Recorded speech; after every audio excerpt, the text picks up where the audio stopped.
Так, уважаемые дамы и господа, сегодня у нас 5-е занятие, заключительное по второй теме – творчество и его роль в развитии.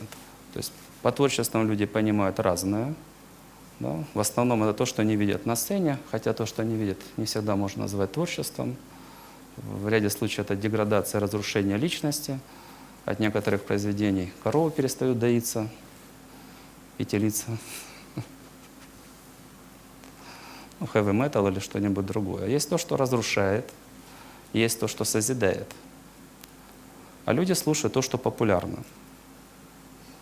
а не то, что принесет им благо. Ну, там нравится, не нравится, это опять же, как тебя воспитали, в какой среде.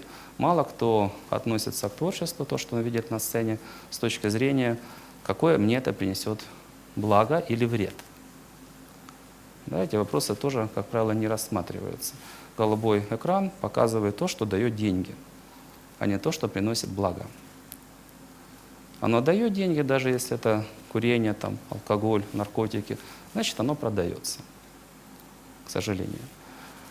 А эти вопросы, конечно, нужно изучать, и наша задача на наших занятиях их изучать и представлять творчество с той стороны, именно которая дает человеку максимум благ, именно с точки зрения формирования его как личности, как человека достойного, благородного, с безупречной подачей, с красивой подачей, да, так, чтобы он наслаждался тем, как он умеет говорить, двигаться, да, влиять на аудиторию, да, высказывать свои мысли, чувства, идеи, как он взаимодействует с окружающим миром, если закомплексован, зажат, не обучен, он не может это делать свободно, да, с наслаждением, с позитивным результатом.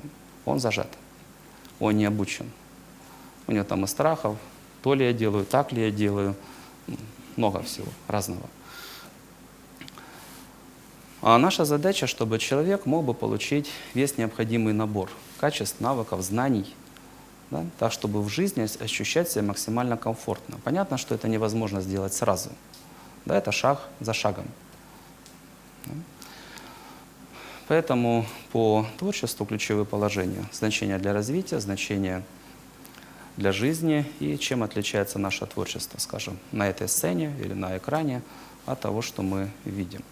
В истории, надеюсь, понятно. Это одно из ключевых положений, чтобы человек был личностью, аристократом, благородным, обученным и воспитанным, человеком, которым можно гордиться. Да, это высочайшая этика, изысканные манеры, красота, благородство. Гордиться, а не стыдиться. И для того, чтобы был максимально высокий дух, должны быть максимально высокого уровня красивые мероприятия. Там, где люди проводят время, наслаждаются душой, объединяются сердцами, славят лучшее и лучших. Для этого человек должен быть по всем своим составляющим подготовленным.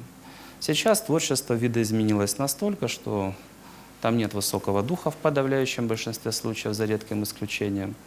Там может быть множество пошлости, низкого сорта, в ряде случаев даже голоса нет, говорят, что это не обязательно. Да? Дорисовать можно, чтобы люди... Шоу, чтобы смотреть, крутить головой. Вот, опять же, ценители культуры, искусства тоже по-разному, как они оценивают, что происходит на сцене и что важно. Вот для одних людей это и спецэффекты, но компьютер — это что угодно можно нарисовать. Основное чудо — это что происходит с душой человека. Крупный план, его лицо, игра эмоций, игра чувств, сияющие глаза. И так, чтобы это было не для среднего человека. То, что восхищает. Это творчество, да, это чудо. Спецэффекты — это не чудо, это мультики. А то, что затрагивает сердце человека, показывает игру внутреннего мира. Наша задача — все основные роли, что можно было указать, и должным образом к этому относиться. Первое — это роль в развитии. Знания нужны, чтобы понять, сделать выбор, силовые упражнения, перепрограммировать мыслительные структуры. Творчество — это основной инструмент придать форму. И внешнюю форму: взгляд, улыбка, манеры, осанки, движение, голос.